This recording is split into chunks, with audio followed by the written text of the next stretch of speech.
Bonjour à tous, j'espère que vous allez excellemment bien. Aujourd'hui, on se retrouve pour faire le débrief de la 6e étape de cette Volta 2022, première arrivée au sommet du côté du Pico Rano. Je pense que ça se doit se dire comme ça, encore une fois, je vous ai dit, j'ai fait allemand LV2, pas espagnol LV2. Le prof d'espagnol faisait trop peur au collège. Du côté de cette 6e étape, on va revenir sur le bilan des Bleus top flop. Beaucoup de choses à dire sur cette étape parce qu'on a déjà des grosses différences au niveau du général et on va voir comment ça va se passer pour certains coureurs, mais ça va nous rendre la course très intéressante à partir de maintenant, parce que quand vous avez un Primoz Roglic qui a du retard, ça va être intéressant. Et puis on va voir un petit peu ce qui s'est passé dans cette étape. N'hésitez pas à vous abonner à la chaîne, à réagir dans les commentaires, à mettre un pouce bleu, à partager la vidéo sur les réseaux sociaux, notamment auprès de vos proches si vous pensez que ça peut les intéresser. N'hésitez pas également à aller regarder un petit tour du côté de TikTok. Je le dis toujours, mais débrief vers 18h, 18h15 de l'étape. Donc c'est un peu plus tôt un débrief express, on va dire ça comme ça, de l'étape. N'hésitez pas également dans les commentaires à me parler d'un coureur dont je n'aurais pas dit le nom dans cette vidéo. Et puis quand vous abonnez à la chaîne, pour ajouter la petite cloche, comme ça vous êtes au courant des dernières vidéos qui sortent sur la chaîne, notamment MotoGP, F1 également. Ça sera demain la Formule 1 ou dans la soirée très tard. Tout dépend de la vitesse du peloton, mais je pense que ça sera plutôt demain matin, le bilan de mi-saison de la saison 2022 de Formule 1. Eh bien, on commence tout de suite avec cette étape numéro 6. Étape très sympa, dans des conditions extrêmes. Chapeau au réalisateur quand même, parce qu'aujourd'hui, c'était pas des conditions faciles et on n'a pas eu de perte d'image. Donc chapeau aux équipes techniques quand même. Ça a été, c'était pas facile vraiment pour les coureurs, notamment la descente du col. On a eu même de la chance sur la descente du Colada des Brenes de ne pas avoir de chute, parce que vraiment c'était très nerveux à ce moment-là dans le peloton. Et puis ensuite on a eu une belle journée, une belle étape, vraiment avec la Quick Step qui a décidé d'animer la course, un grand Julien Lafilippe, parce que j'en parle pas plus tard, ou j'en parlerai assez peu, mais qui a vraiment fait le boulot. Et puis derrière, Jevine costaud, comme Remco Evenepoel, qui a fait également un sacré numéro dans la suite de la course. Donc là, également du bon boulot sur cette étape. Moi, j'ai pris beaucoup de plaisir à regarder cette étape qui s'est courue quand même à un gros rythme, parce que 39,108 avec 4120 mètres de dénivelé positif, c'est quand même très, très impressionnant sur cette étape. On passe à la note de cette étape. Moi, j'ai décidé de mettre 16 sur 20. J'ai hésité entre 16 sur 20 et 17 sur 20. J'ai mis 16 sur 20 parce que j'ai trouvé que l'étape était très sympa. J'ai pris beaucoup de plaisir. J'ai pris du plaisir aussi parce que la Quick Step, c'est presque emmêlé les pinceaux. Et ça a un peu... ça nous a un petit peu animé la course à un moment en haut, en bas du El Pico de Rano, où ça a été très compliqué pour la Quick Step, vu que Masnada ne roulait pas très fort. À un moment, on s'est dit, Mark Madoun va peut-être pouvoir aller au bout, même si ça semble compliqué. On s'est dit, peut-être un qui va en profiter, et Jevine en a profité. Et puis après, quand Remco Evenepoel décide d'accélérer, c'est même pas une attaque, c'est une accélération au train. Mais qu'est-ce qu'elle a fait mal, cette accélération? Tout le monde a explosé derrière. Et puis, on peut noter également la belle performance des Français. Donc voilà, j'ai trouvé que cette étape était très intéressante du côté du Tour d'Espagne 2022. C'est pour ça que je mets un 16 sur 20. J'ai hésité avec un 17 sur 20. Mais pour moi, ça méritait plus 16 que 17. Voilà, c'est une appréciation personnelle de ma part. On regarde tout de suite le bilan des Bleus. Du côté du bilan des Bleus, je commence avec Pavel Sivakov du côté d'Ineos Grenadier. Très bon aujourd'hui, Pavel Sivakov, il finit dans le groupe Roglic. Il y a même un moment où il était devant Roglic. Il a peut-être un peu cédé sur la fin parce qu'à un moment il a pourchassé Ayuso et puis il n'a pas réussi à revenir sur le jeune coureur espagnol, mais il finit dans le groupe Roglic et surtout chez Ineos, il devient le favori. Alors peut-être avec Geoghenaert, mais on sait que Geoghenaert est quand même limité sur le contre-la-montre. Donc pour moi, c'est quand même plus un favori que Geoghenaert. Et surtout, Carapaz étant passé à la trappe, maintenant il aura Carapaz à son service. Alors qu'on voyait bien que Il était au service de Carapace quand on regarde quand même un moment dans la montée, il regarde derrière lui où est Carapace et il voit que Carapace est beaucoup trop loin. Mais désormais, Pavel Sivakov, pour moi, est le leader de l'équipe. Et ça va faciliter les nœuds, enfin ça va diminuer les nœuds dans le cerveau du manager d'Ineos, contrairement à d'autres courses où il devait faire avec plusieurs leaders et c'était compliqué. Sivakov l'a fait naturellement et il fait une belle montée. Voilà, à un moment il tente d'aller chercher Ayuso, mais ça n'a pas suffi. Il est dans le top 10 du général également. Pavel Sivakov. Donc ça, c'est pas à négliger. C'est vraiment une journée très intéressante pour le coureur français, je trouve, qui a vraiment montré qu'il était solide, contrairement à d'autres coureurs, encore une fois, d'Ineos. Mais on reparlera de Carapace un peu plus tard dans cette vidéo, du côté des bonnets d'âne. Et moi, voilà, Sivakov, il fait du bon boulot depuis le début de la course. Il fait une course sérieuse. Il est sur la même forme qu'il avait sur le Tour de Burgos. La différence, c'est que sur le Tour de Burgos, vous n'aviez pas Evenepoel, Mas et Ayuso. Là aussi, les conditions étaient quand même très particulières. Sivakov aime peut-être pas vraiment les conditions très humides, très pluvieuses comme celle-là, parce que là aujourd'hui, c'était vraiment des seaux d'eau qui se sont abattus sur les coureurs, surtout dans la dernière partie de l'étape. À partir du Collada de Brenes, donc peut-être que c'est pas forcément là où il est le meilleur, le coureur français, mais il finit quand même devant des Carapace, Almeida aussi, Ben O'Connor, Lopez, Sergio Higuita aussi, et il a plutôt fait une très belle étape pour moi, donc voilà, c'est plutôt intéressant. Je suis confiant pour la suite de la course de Pavel Sivakov. Il est capable de faire totalement top 6, top 7 à l'arrivée de cette course. Surtout que par exemple Rodi Mollard va peut-être sortir, Roglic ou Ayuso peuvent également sortir, donc le top 5 est peut-être envisageable. Et il a égalité de temps avec Geoghenaert, mais je pense que Geoghenaert aura un peu plus de mal peut-être. Et Carlos Rodriguez, faut voir aussi comment ça va se passer sur 3 semaines pour Carlos. Rodriguez. Je poursuis avec Ben O'Connor, l'Australien.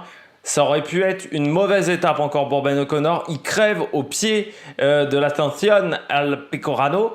Et donc à ce moment-là, on se dit ouh là là là là là là. Moi je me dis, la Guinée de retour du côté de chez AG2R.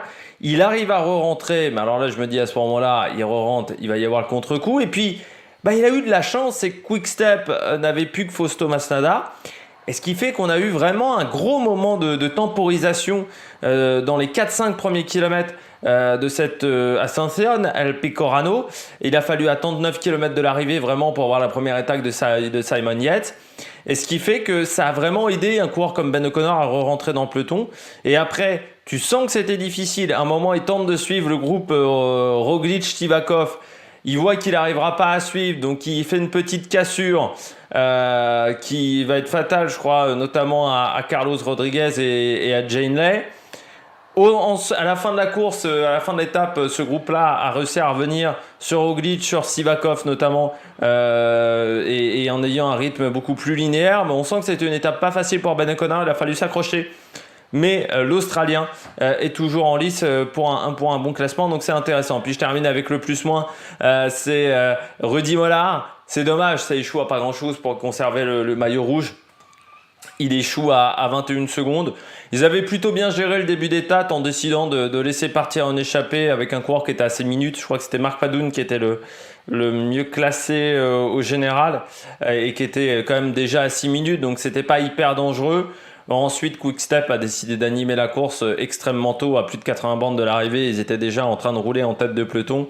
Et puis ensuite, il s'est accroché. Ça a été dur dans le Collada de Brenes. Il explose vraiment dans le dernier kilomètre. On se dit à ce moment-là, il passe le sommet avec 40 secondes de retard sur le peloton. Ça risque d'être compliqué. Dans la descente, il prend les risques maximum, notamment Quentin Paché a eu du mal à suivre, mais c'est compliqué. Ensuite, Thibaut Pinot a fait un énorme travail pour tenter de le ramener dans la phase de plat. Ils reviennent, mais vraiment au pied du col. Et après, pour Rudi Mollard, il s'est accroché, il a fait son rythme, il est monté à son train, mais devant, il y avait des sacrés coureurs. Il finit quand même avec Biscara. Non, pas avec Biscara, avec Robert Stannard, pas très loin de Buitrago et Elie Gébert. mais devant ça roulait beaucoup trop fort et Rudy Mollard ne pouvait pas suivre. Rudy Mollard, ça a toujours été un coureur qui sur les grands tours, il lui manquait quelque chose pour être très performant sur les grands tours. Autant sur les courses d'une semaine, il a réussi à faire des bons résultats, notamment sur des courses où il n'y avait pas des hautes montées. Je pense notamment Paris-Nice, Tirreno où il a fait des résultats. Par contre, sur les courses, dès qu'il y avait de la haute montagne, il avait un peu plus de mal. Et là, aujourd'hui, c'était une longue montée. Et ça a été plus compliqué pour Rudy Mollard. Mais il s'est accroché un maximum. Mais il lui a manqué 21 secondes pour finir devant Remco Evenepoel dans cette étape. Et donc, il est désormais deuxième du général. Mais je pense qu'il aura bien profité de son maillot rouge. Et puis, je ne sais pas si vous avez vu ça sur les réseaux sociaux, mais il y a eu une belle image entre lui et Fred White, où on voit Fred White le féliciter à l'arrivée de la course. Alors pourtant, Fred White, je peux vous dire que l'interview sur la ligne d'arrivée, il avait les boules. Mais voilà, un grand monsieur aussi, Fred White, qui a été très fair-play avec Rudy Mollard. Et une belle image avec les deux, juste avant qu'ils prennent le maillot blanc, Fred White, dans les coulisses. Et ça a été filmé par l'organisateur de la Vuelta. Et ça a été mis sur sur la page Twitter de la Vuelta. On passe tout de suite au coureur au top. Attaque de Marlou. On passe au coureur au top, du côté du coureur au top. Parfois, vous allez entendre des voitures ou des bruits de poules, d'oies. C'est parce que j'ai la fenêtre ouverte, hein. Il fait chaud aujourd'hui. C'est surtout que c'est un temps un peu orageux, donc voilà, bon, je transpire légèrement. Donc j'aère la pièce pour éviter que ça sente le fauve. Du côté des coureurs au top, Remco Evenepoel, bien entendu. Que dire de l'étape de Remco Evenepoel? Il a fait péter tout le monde. Il a fait péter tout le monde, c'est-à-dire que quand il accélère, il est le cul sur la selle. Hein. Ça arrive vraiment l'attaque de facteur. Il se met un petit peu en danseuse et puis après il se met en tête du groupe. Mais vraiment attaque de facteur. L'attaque n'est pas du tout impressionnante visuellement. Alors derrière, tu commences à voir les mecs qui explosent les uns après les autres. Ça commence, moi, quand j'ai vu Ben O'Connor vraiment bien cramasse, tu vois, avec la tête où c'est Ben O'Connor qui s'emploie. Avec les épaules qui partent dans tous les sens, je me suis dit, où le petit Remco il est en train de nous faire quelque chose. Et puis derrière, ça accélère. Tout le temps. Et pourtant, la Quick Step n'a pas été incroyable. Remco Evenepoel, c'est peut-être même ce qui lui a manqué dans les 2-3 derniers kilomètres pour revenir sur Jevan et aller chercher la victoire d'étape. Parce que la Quick Step, il y a eu du grand Julien Lafilippe qui est rassurant par rapport aux dernières étapes. Julien Lafilippe, avec les moyens du moment, mais qui était un peu meilleur que la veille, il a vraiment roulé à fond. Il a fait un sacré travail, notamment dans la descente du collet, j'ai encore oublié le nom, du Colada des Brenes, où il a été impressionnant dans la descente Julien Lafilippe, où il a fait un sacré travail.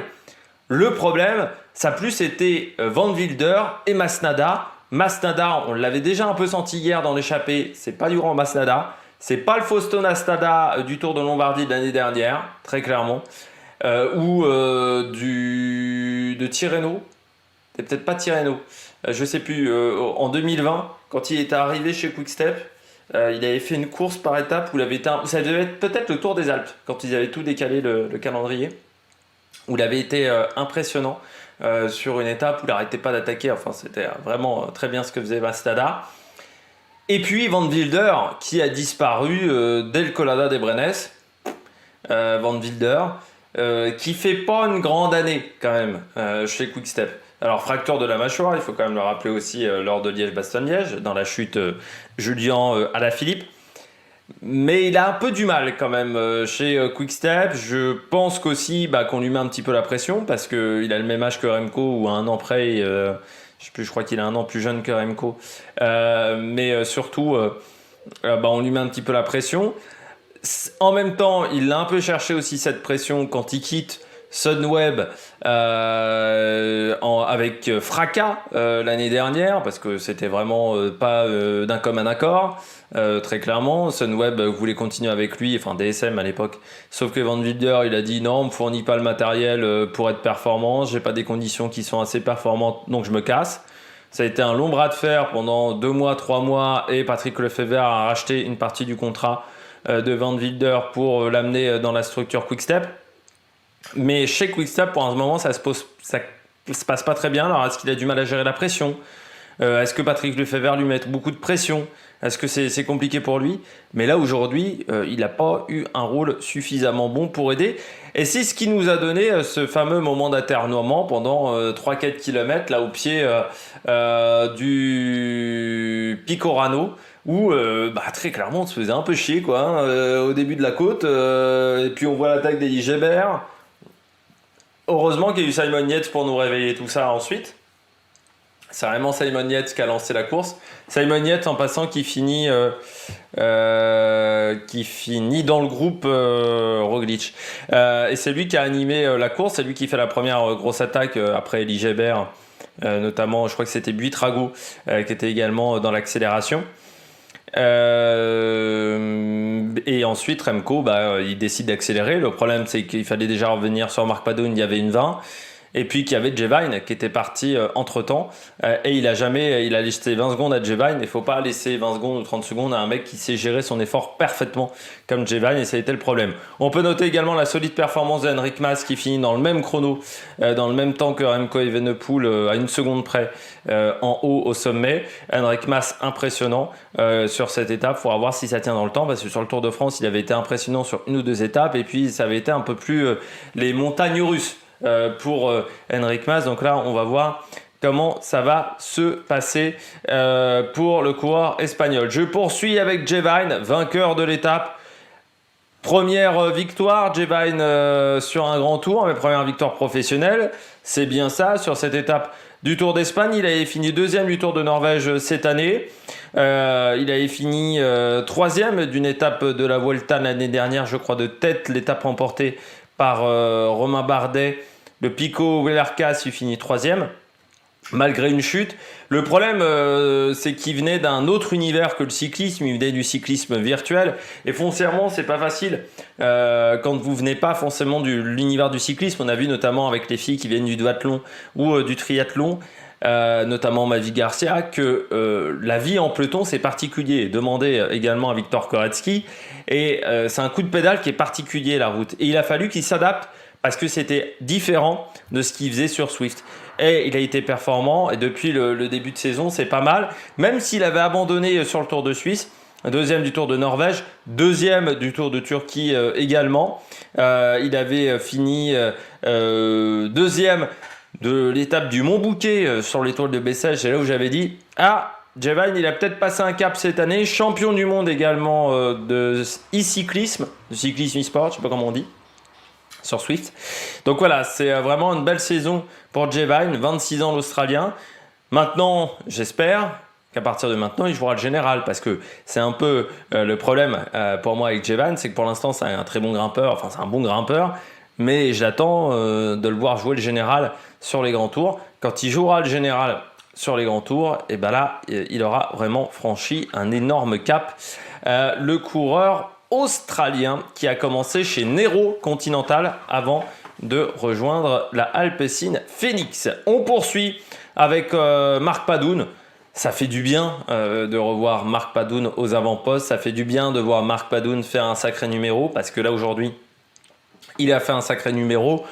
On a retrouvé le Mark Padun de Bahreïn sur le Dauphiné, même s'il est, j'ai l'impression, un peu plus massif qu'à l'époque de la Bahreïn sur le Dauphiné. Après, ce n'est que mon avis et que mon œil, mais j'ai l'impression qu'il est encore un petit peu plus massif qu'à l'époque, Mark Padun, mais il est vraiment monté comme il sait le faire, tout en puissance. Je pense que s'il ne perd pas 40 secondes dans la descente du Colada de Brenes, mais c'est pas sa spécialité, c'est les descentes, parce que je me souviens sur le Dauphiné, il nous avait fait une signe descente à être pas très bien positionné sur le vélo. Et je me souviens également sur le Giro, une année Mark Padun dans une échappée, faire une descente catastrophique, je crois tomber dans une épingle, mais un peu comme une merde. Mais le revoir qui finisse à 2 minutes 32, je suis attaqué par une guêpe, c'est pas très agréable. Eh bien, ça a été vraiment fort, 20e de l'étape quand même, juste derrière Sepp Kuss. Ça, c'est aussi très intéressant de la part de Mark Padun et ça fait du bien de le revoir parce qu'il avait fait Grand Camino où il avait gagné le chrono, je crois, où finit 2e derrière Alejandro Valverde de la course. Et ensuite, ça a été vraiment la traversée du désert. On en avait parlé au Dauphiné, sur Paris-Nice, je sais plus, sur une course française où les personnes qui m'avaient dit qu'ils étaient sur le bord de la route m'avaient dit Marc Padoun, il fait 10 kilos de trop. Enfin, il m'avait dit il est vraiment enrobé. On avait eu cette rumeur-là, surtout également avec l'un des kinés, avec le staff médical de Bahreïn, notamment, je crois que c'est l'ostéopathe qui est français de la Bahreïn qui avait dit oui, le problème c'est qu'il est boulimique, Jevine. Pas Jevine, Marc Padoun.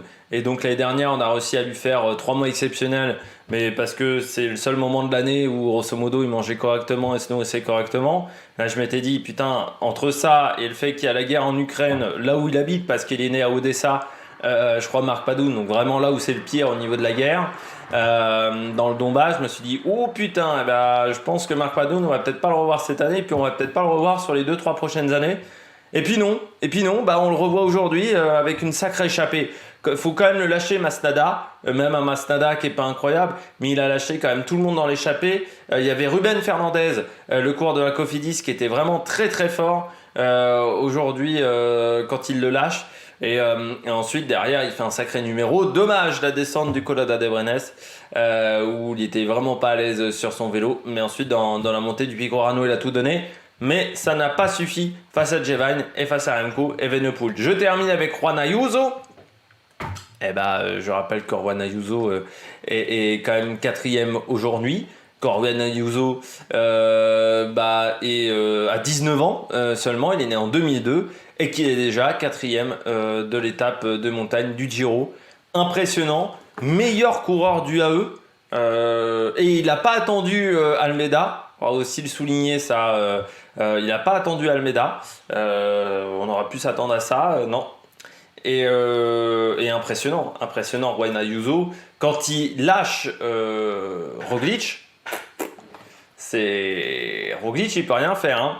Sivakov, il a tenté de le suivre, a rien pu faire non plus. Juan Ayuso, et je pense qu'il était en capacité de suivre Evenepoel et Enric Mas. Sauf qu'il l'a pas senti, l'attaque de Juan Ayuso, il l'a pas senti à ce moment-là. Il part avec un temps de retard, il n'est pas très bien placé à ce moment-là, Juan Ayuso. Et peut-être, c'est aussi quand vous avez 19 ans, vous n'avez pas forcément le sens tactique que vous pouvez avoir à 30 ou 32 ans. Et c'est ce qui lui a manqué un petit peu à Juan Ayuso. Maintenant, pour Juan Ayuso, quand vous êtes deuxième coureur espagnol derrière Enric Mas, il va falloir réussir à supporter la pression à domicile. Surtout que le cyclisme espagnol est attendu. On l'a dit énormément. Là, j'ai énormément critiqué le cyclisme espagnol qui est quand même un petit peu dans une situation un petit peu plus compliquée qu'il y a 10 ans. Et Juan Ayuso, c'est la relève. C'est la relève avec également Carlos Rodriguez du côté d'Ineos. C'est des coureurs qu'on attend avec beaucoup d'impatience du côté de l'Espagne, vu qu'on n'a pas grand-chose à se mettre sous la dent. Donc on va leur mettre certainement la pression. Il va falloir voir comment Juan Ayuso va réussir à résister à la pression et puis surtout comment il va résister à 2-3 semaines de course, parce qu'à 19 ans, c'est très fatigant un grand tour et on n'a pas forcément les qualités d'endurance, les qualités sur le travail foncier, on pourrait parler comme ça en athlétisme, qu'on a à 25 ou 26. Donc ça peut être compliqué pour Enric Mas, mais c'est quand même les jeunes qui ont pris le pouvoir. 26 ans pour Jevine, Remco, il a quel âge? Il a 22, 19 pour Juan Ayuso. À côté, Enric Mas est quasiment un vieillard. Sur cette étape-là, il doit avoir 28 ans, Enric Mas. Hein. Et Sivakov qui a également moins de 25. Donc c'était vraiment l'étape des genoux. On passe tout de suite au bonnet d'âne. Premier bonnet d'âne du jour. Richard Carapaz, c'est fini. Hein. C'est fini pour Richard Carapaz. Au général, désormais, Richard est 19e à 2,56 de Remco Evenepoel. En sachant que sur le chrono, face à Remco Evenepoel, il va perdre minimum une 30. Bon, c'est fini. Et ça se termine quand même moyennement, cette histoire avec Ineos. Ça avait bien débuté. Après sa victoire sur le Giro. Puis, le Giro 2022 n'a pas été incroyable, malgré le fait qu'il soit sur le podium. Jane Lay n'a pas forcé son talent pour aller chercher Richard Carapaz. Et là, sur ce Tour d'Espagne, pour le moment, il passe à côté. Il va rejoindre EF l'année prochaine. C'est peut-être aussi pour ça qu'il a un peu la tête ailleurs. Ou l'année prochaine chez EF, on aura un énorme contingent sud-américain, vénézuélien, colombien. Il y aura du monde. Hein. On renouvelle un peu l'équipe chez EF. Pour ceux qui ont regardé un petit peu les transferts, je dois toujours faire une vidéo transfert. Peut-être que je la ferai lundi, si j'ai le temps, pour vous dire un petit peu quels sont les transferts et ce que j'en pense des changements d'équipe de ce premier mois de mercato. Mais du côté de Carapaz, bah oui, il passe à côté, mais on le voit, il est pas hyper bien placé déjà quand Evenepoel accélère, et c'est l'un des premiers à craquer quand Evenepoel accélère. Et aujourd'hui, c'est le leader pour le général qui perd le plus à l'arrivée de cette étape, parce que il finit derrière Uran, sauf que Uran, je pense qu'il joue pas trop le général. Il finit, alors il y a Mentiès et les coureurs d'Intermarché qui finissent plus loin, mais c'est l'un des derniers chefs de file à l'arrivée de cette étape, donc ça en plus ça fait très très mal. Puis quand tu te prends 2 minutes 59 sur une étape comme ça par Jevine aussi, et 2,35 par 2,45 plutôt par Remco Evenepoel, ça cogne dans la tête. Et je pense que la soirée va pas être top pour Richard Carapaz.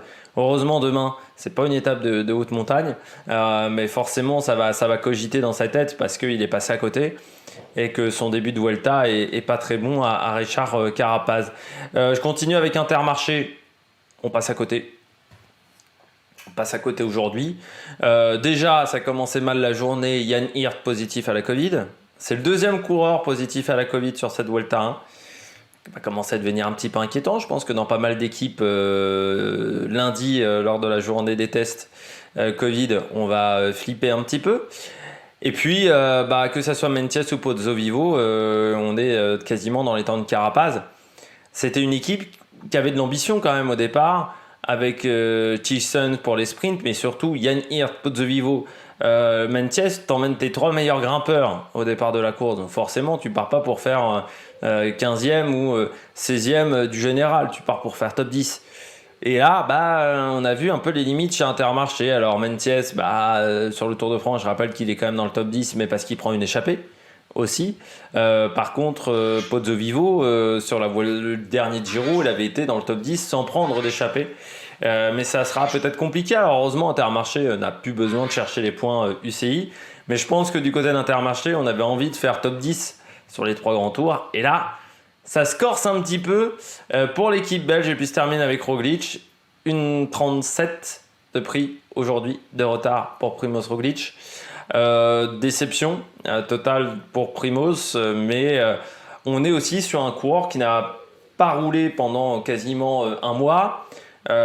Plus d'un mois, et qui est presque en phase de reprise, Roglic. Donc c'est-à-dire qu'il y a des jours ça va très bien, puis il y a des jours ça va un peu moins bien, comme certains coureurs sur le Dauphiné. Et c'est un peu le problème de Primoz Roglic pour le moment. Après, est-ce qu'il arrivera à reprendre la 1,35, surtout que c'est Remco Evenepoel, donc c'est-à-dire sur le chrono, il va peut-être même perdre du temps sur Remco Evenepoel. Il va falloir être entreprenant. Inquiétant également, la Jumbo, en termes d'équipe, de collectif, il n'y avait personne. Certes, Roglic fait une mauvaise étape, mais Sepkus, c'est pas bon. Robert Resink, on ne l'a pas vu. Je parle même pas de Tennyson, mais Chris Harper non plus, on ne l'a pas vu.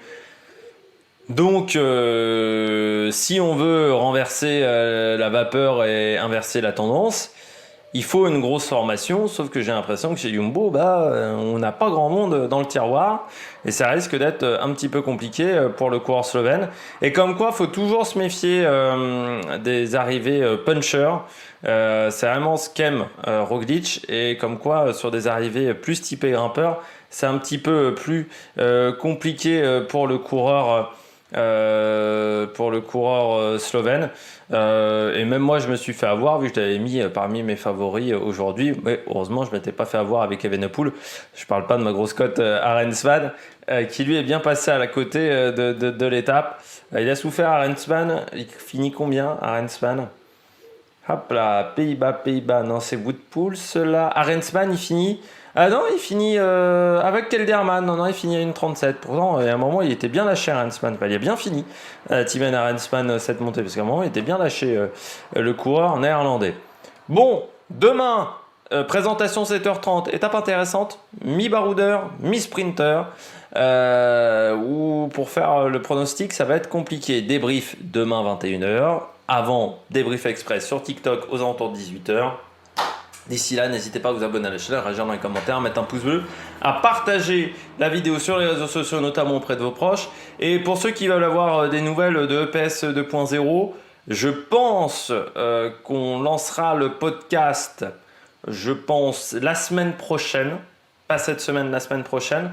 Par contre, il y aura au moins 3 ou 4 épisodes qui vont sortir en une dizaine de jours sur Spotify, et le premier épisode sera libre d'accès sur Spotify. Les autres, par contre, il faudra un abonnement, et également quand vous prendrez l'abonnement Spotify, donc qui devrait être l'abonnement pour ma chaîne de podcast qui sera à 4€ l'abonnement, vous aurez également un petit avantage, alors pas cette année mais l'année prochaine, parce que j'ai eu cette idée là en tête, ou peut-être sur quelques courses en fin de saison. C'est que les débriefs, vous les aurez avant les autres. Vous aurez un débrief pas visuel, un débrief juste sonore de l'étape, mais comme le son ça prend beaucoup moins de temps à uploader que l'image, c'est un avantage qui sortira à 19h, donc ça sera un petit avantage, 19h, 19h30, donc ça sera un petit avantage pour ceux qui seront sur Spotify et qui auront l'abonnement, je le précise. Et de temps en temps il y aura des EPS 2.0 qui seront libres d'accès, peut-être tous les 4-5 numéros. Il y aura peut-être 5-6 numéros dans l'année qui seront libres d'accès pour tout le monde, mais je vous dirai ça un petit peu plus tard, parce que oui, je sais très bien que 4€ c'est une somme et qu'il y a des gens qui ne sont pas en capacité de les sortir, surtout dans ces temps de crise qui vont arriver. N'hésitez pas à vous abonner à la chaîne, à réagir dans les commentaires, à mettre un pouce bleu, à partager la vidéo sur les réseaux sociaux, notamment auprès de vos proches, et puis nous on se retrouve pour de nouvelles aventures sur la Meilleure Production. Ciao ciao.